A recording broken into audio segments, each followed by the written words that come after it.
What up? What up? Happy Wednesday. Welcome to the Grid and Grind Show. Tonight's show, as always, being brought to you by the Mental Game Performance Coaching, the best mental performance coaching on the planet. Go to tmgperformancecoaching.com to see how you can unlock the best version, the best athlete that you were meant to be.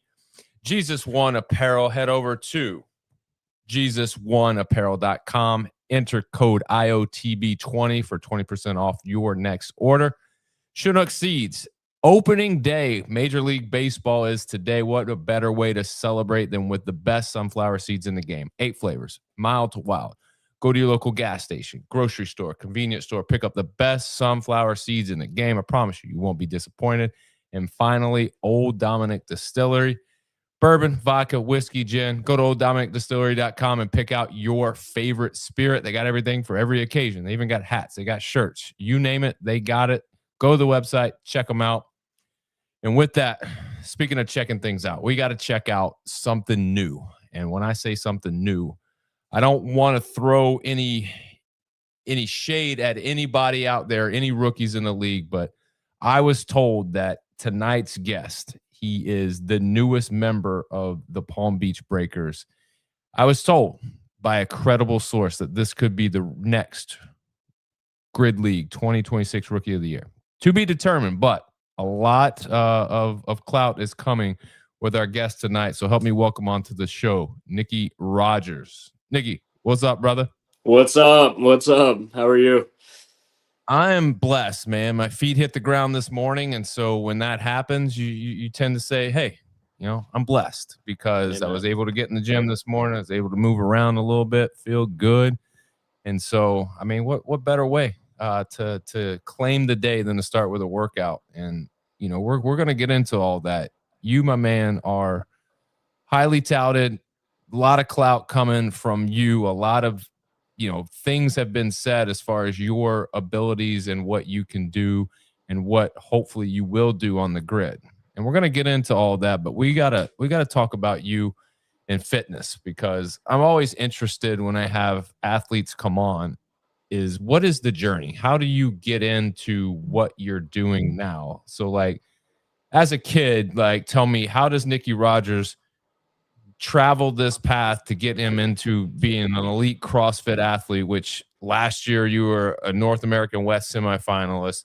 This year you're a quarterfinalist, working your way through the gamut and the gauntlet to go as far as you can go to now being a member of the professional United Grid League team, the Palm Beach Breakers. Tell me the journey. How do you get there?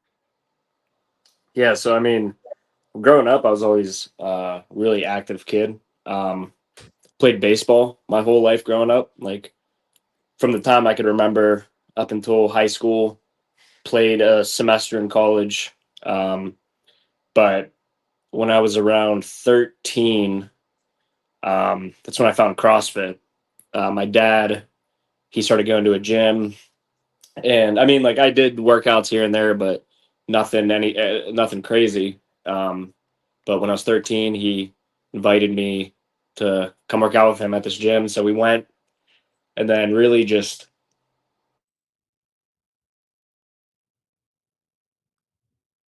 and tried to qualify for the games as a teenager.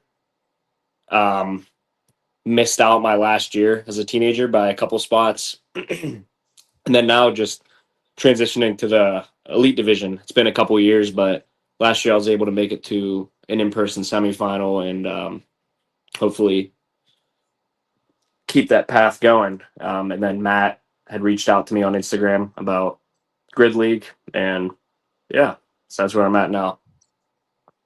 So let's take me back to a teen. What is it like for the first time, like finding this and trying to explain CrossFit as a teenager to other people?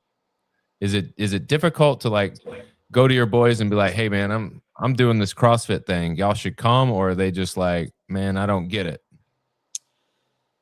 I mean, not really. Like, I didn't really try to go too into depth when people would ask me about it. I would just say, I'm going to the gym. And say when they ask like, "Oh, what's CrossFit? What is this?" I would just say, we just do a little bit of everything. And I've tried to bring a couple of my friends to the gym with me, especially when I was playing baseball. Trying to condition people. I'm never really stuck with any of them, but it's all right. I had a couple of training partners here and there throughout the years as a teenager, but mostly adults. I can only I can only imagine, Nicky. I've seen the socials. Like you're pretty fit. Not just anybody can just go in there and be like, yeah, I'll work out with Nicky. Like no big deal. Nah, bro. Like you're probably doing big things, and it's hard. They either got to be committed or they're not, and clearly, they're not at that level. But when you miss out on the games as a teenager, just by the amount of points or spots that you did, does that hurt a little bit? Does that drive you a little more? Did you get discouraged, or did you, like, as a teenager, where you just like, whatever, I'm going to keep doing it. I really wasn't doing it to be the best teenager. I was just doing it to work out. The first year that it happened where I missed out, it crushed me because it was like, I felt like my entire high school, the 4 years of high school, where people were like going out partying and doing all this stuff, I wouldn't do that as much, where I would be just focused on training so much. Like, oh, I wanted to go to the games. I wanted to win the games. But I think it was a blessing in disguise that it didn't work out that way, because I don't think that I would be as hungry as an individual athlete to qualify for the games as I would be if I made it as a teenager. If that makes any sense. Yeah. So currently now you're a quarterfinalist. What is the goal for the season? So just CrossFit, like. Yeah. We'll get into grid. I'm just curious to know the CrossFit side of things, because it's poignant. It's relevant right now. Yeah. So I mean, obviously we have quarterfinals this week. I'm down in Austin, Texas, with a couple of my boys, and we're gonna throw down. The path to semifinals is tricky this year. Like the North America semifinals, you have NorCal, which I did the qualifiers for, and I was in a qualifying spot, and then I got a penalty on my videos that took me out, so can't do that anymore. And then you have Syndicate and Legends, but you have to be like top 20 in the world in quarterfinals to qualify for those.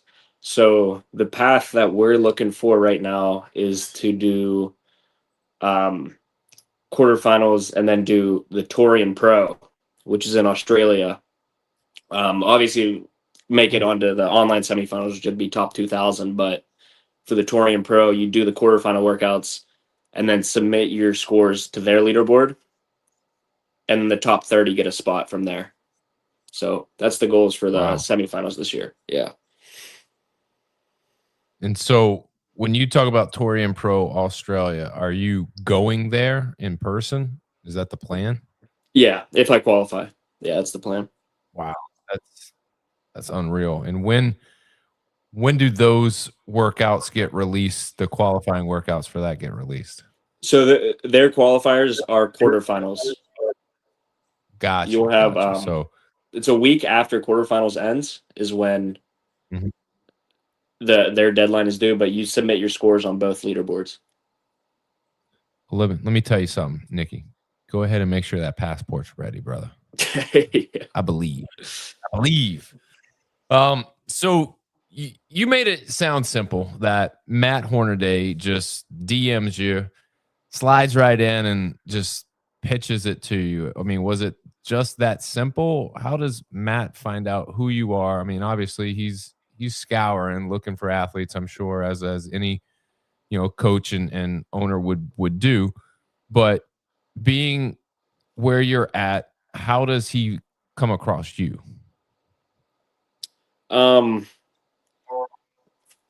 Throughout my last couple of years in CrossFit, I've had a couple grid teams reach out to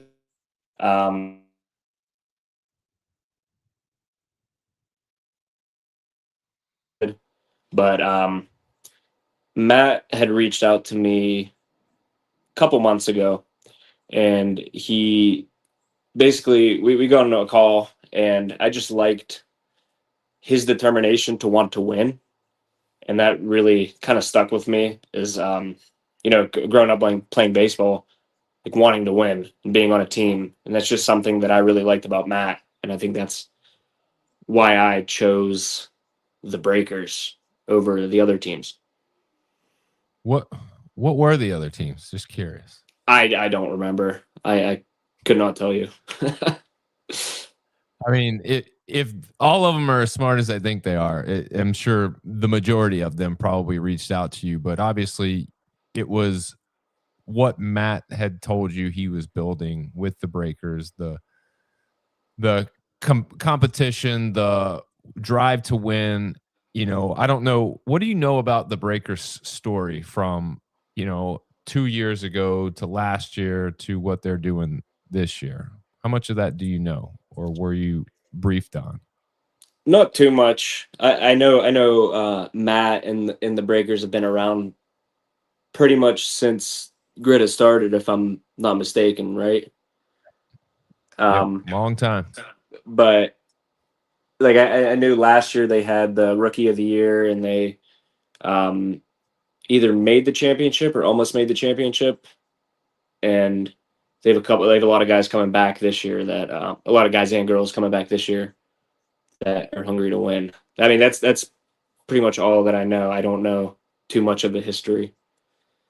Yeah, I mean, it's as simple as that. They went from being one of the last place teams 2 years ago to last year being one of the best teams. They made the playoffs. They were number 2 seed in their conference and ended up taking on a really good Lions team and just fell short, man. They had 2 races at the end of the match where it was one of those things. I'm sure you've been there as an athlete, as a CrossFit athlete.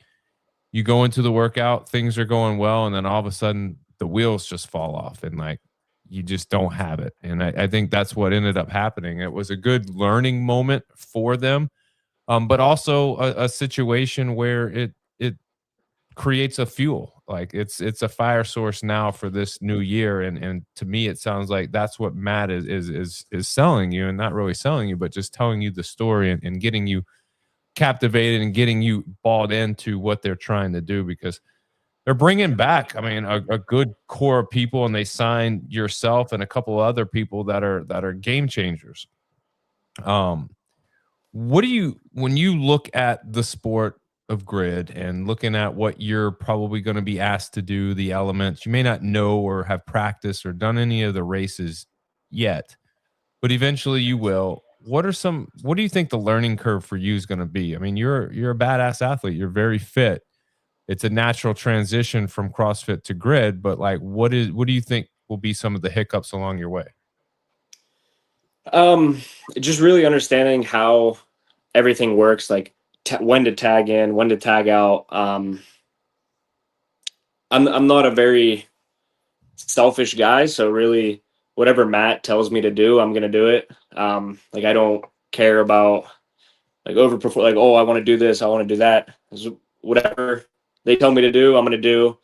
But I think just understanding the point system and the different movement standards and how to move on some of the movements is going to be a little challenging at the beginning.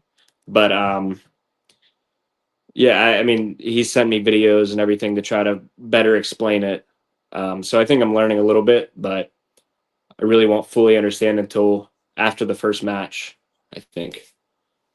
Well, if you're looking to do exactly what coach is telling you to do, he said, just be rookie of the year. That's it. That's what you got to do. So there you go. That's Matt.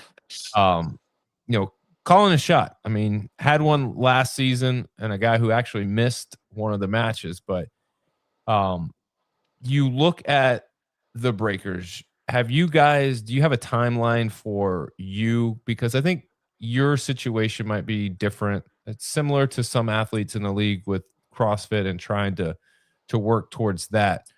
what is your timeline as far as being able to practice and being able to get acclimated with the team when you have semifinals that you're trying to hopefully get to with CrossFit?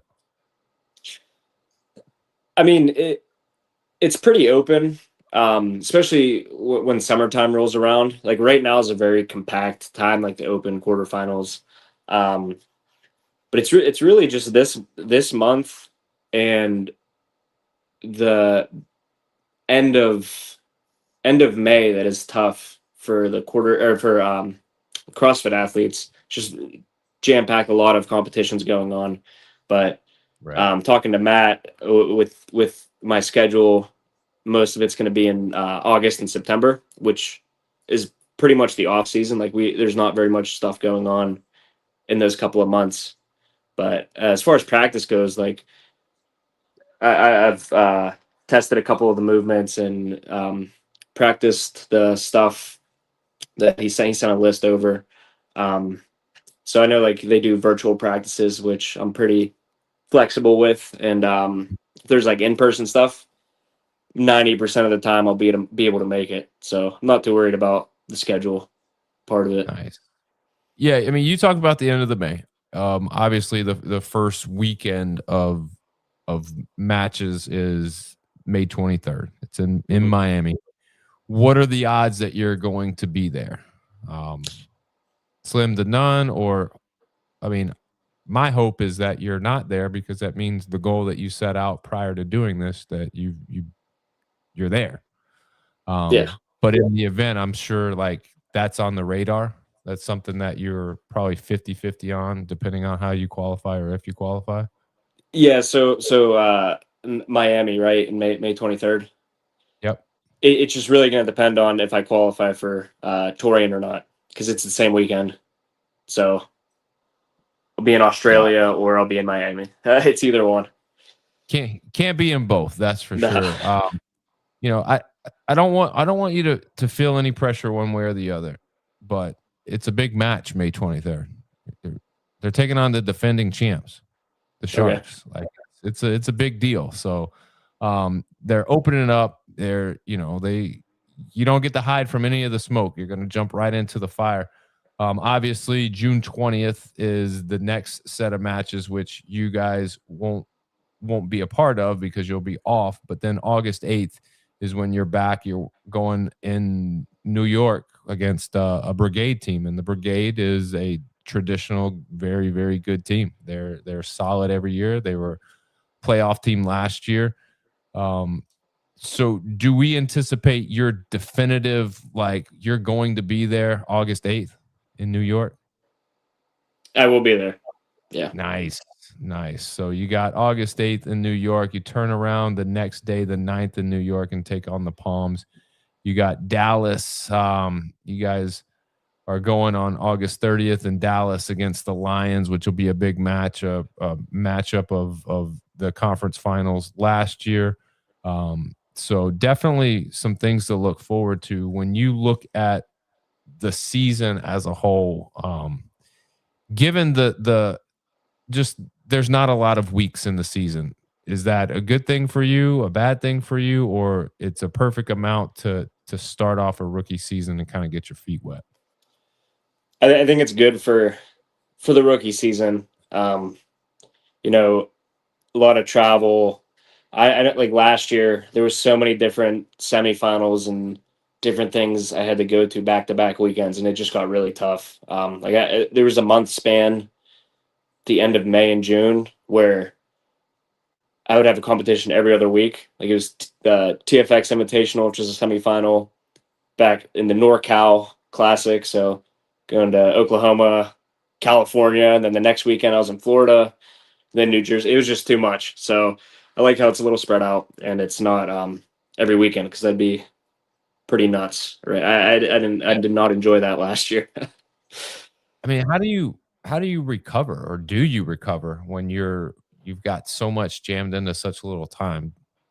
You know, it's Do you looking at it now going, okay, I learned a little bit about myself. I got to have maybe not a lightened schedule, but you need more time in between events.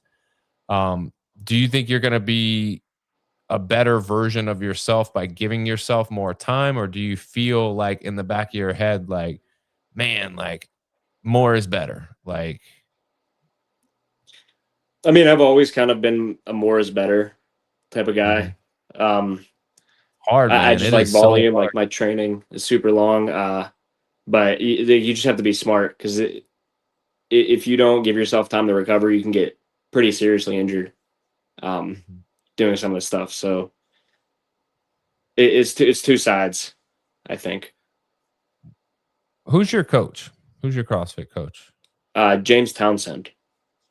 So what does James say? I'm just curious. What does James say when you go, "Hey James, I'm going to do grid"?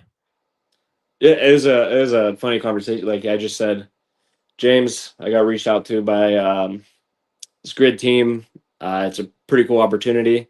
He was like, "Well, any opportunity in the fitness space, just do it." And he said, "Go for it, have fun." Wow. As long as it just didn't interfere with like the CrossFit game schedule, because obviously that's the number one goal for me. But I think this will be fun to do in the summertime. Were you surprised by that response when he's just No, like, "Hey man, go for it"? no, That's not good, at all. man. That's how you know it's a good fit, because I mean, you see it all the time. There's athletes that are jumping from coaches to camps all the time, and I don't know if it's a personality thing, if it's a them thing, whatever it is, but like it doesn't work out. And I think a lot of it is because probably the athletes don't want to be told what to do all the time, especially when it comes to opportunities. And I think for you, having the opportunity in a fitness space, one, you can show your talent to in a different space and show how CrossFit makes you adaptable for other things.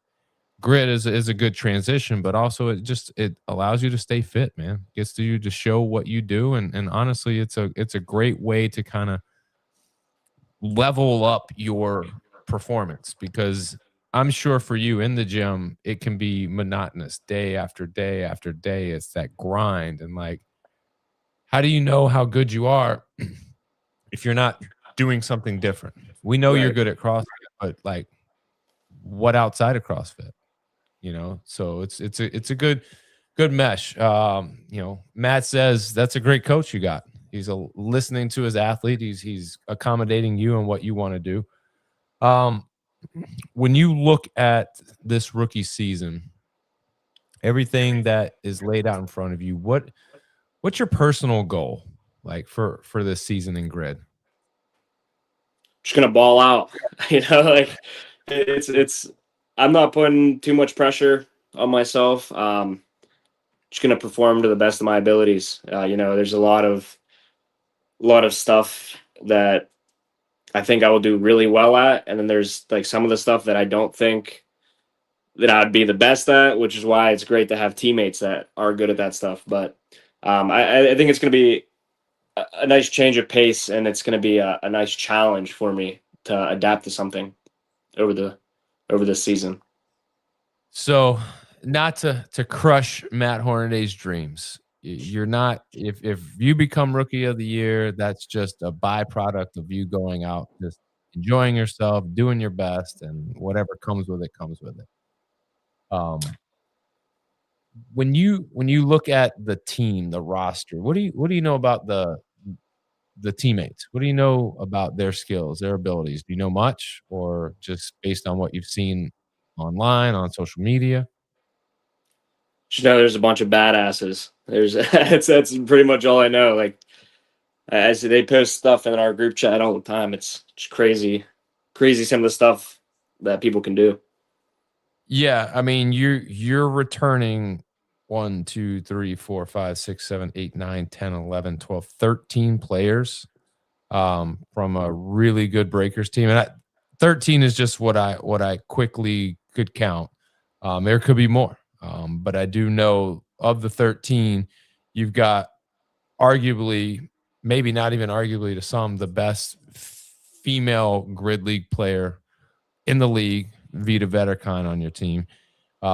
You've got people like Nate Cobb, Evan Newman. You've got Reese Lyons, who's been in the league for a good amount of time, and he keeps telling everybody he's retiring and he's coming right back. This is the second year he's back, and he can do it all things, rings and gymnastics. That guy can do things that are unbelievable. He's one of the tops in the league. You've got Haley Booker, who had an amazing rookie season last year. You've got Josh and Shay Newell, who are veterans. You got JoJo Gomez coming back, who is just strong as an ox, dude. But you're also adding a Maddie Butler. You're adding Loredana Naroda, someone who was on the Palms last year, who showed out when it came to Dallas, showed her skills for the first time, and just had a great time. I think it's a good fit for the Breakers, but got a lot of people, and with that is a great thing to have, but with that comes the challenge of working it all in. Are there any expectations for you, or were there any talks with Matt about what he needs you for, how much you're going to be on the grid, or you're just whatever is thrown at you, you'll do whatever, however much or however little that is? We haven't gotten too into detail with it. I know he wanted me to test out a lot of the movements, but realistically, it just comes down to whatever he wants me to do. I'll do it, and I'll do it well. So, I mean, that's really it. I'm not too worried about what it is. Matt tells me to do it, I'll do it. There you go. That's about it. Yeah. You're you're a coach's dream, man. Like just tell me what to do. I got it. I'll do it. No problem. Is there anything from grid that you are not like scared is not the right word. You're not scared of it, but something where you're like, oh man, like that might be a little bit tricky. I need to work on that. I saw like the butterfly ring muscle ups. That's something that's probably not going to be in my arsenal, but we have guys that can do that all day. There's a couple cool movements like the I was testing out the dumbbell pistol thruster, and it's a little challenging, but it's a lot of fun. Like a lot of these movements that I've been testing out, they're challenging, but they are very, very fun to do and fun to figure out. The dumbbell pistol thruster, I saw a guy in the championship last year do that and basically win a much needed race for his team doing that, and he was damn good at it. Nick Shappy, but he's a great athlete, does great things. Yeah, it's little things like that where compound movements that you can do a pistol, you can do a thruster, but now we're doing it together, and now we're talking about one dumbbell, we're talking about one leg, we're talking about doing it all together, which that's kind of grid. Like you're going to have a med ball, you're going to have to do pull-ups, you're going to have to do toes to bar, you're going to have to do bar muscle ups, you're going to have to do a lot of different things, but sometimes you're going to be doing these things with a vest, sometimes you're going to be doing it with a med ball, sometimes you're going to be doing it in unison with someone else, and all of those things are CrossFit-esque, but still a little bit different when it comes to speed and what you need to do as far as getting yourself across that grid in this sport. If I was to say the Breakers win the championship this season, what is the one reason why you think that happens? Just team camaraderie. Growing up playing baseball, I played on a ton of different teams. And you tell a big difference when teammates didn't get along. The team usually sucked. Usually pretty bad.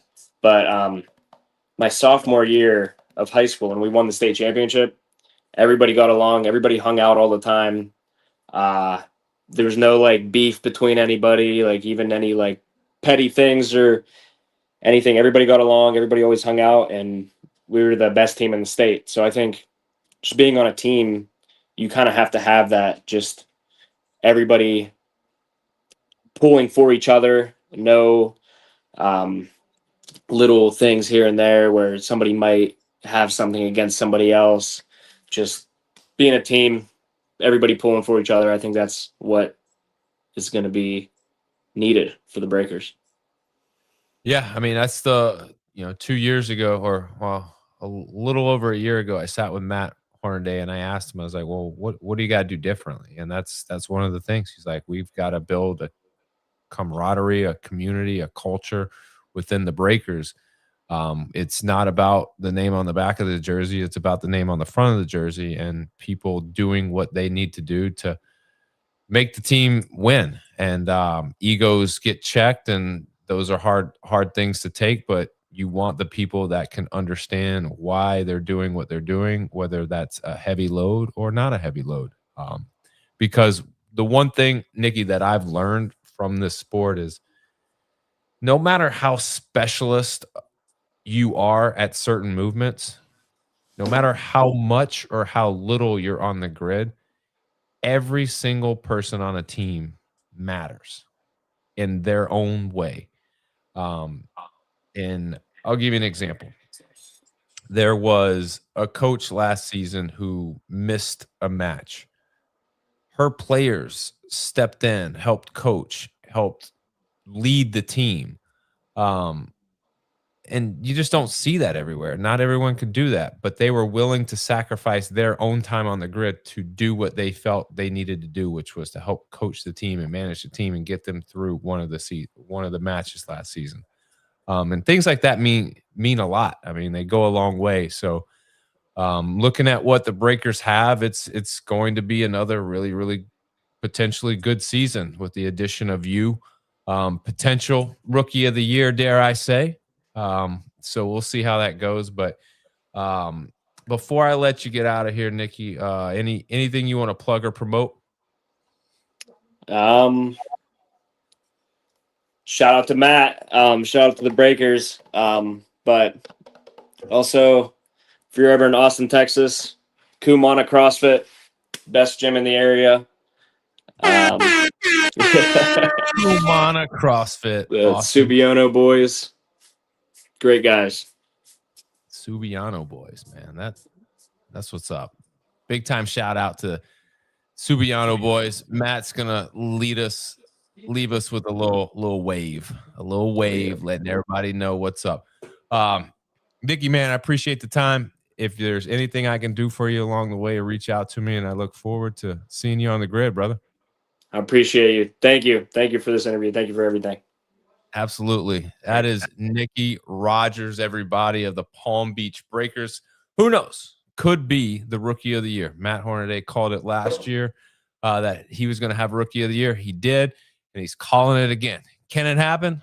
Maybe. Who knows? But that will be determined. The schedule is out. A lot of things to unpack and not a lot of time. The end of May will be here before we know it. Practices will begin, and camps and all of those things are going to be moving and grooving. We've got player movement. We've got new additions. We got a lot to unpack over the next few weeks.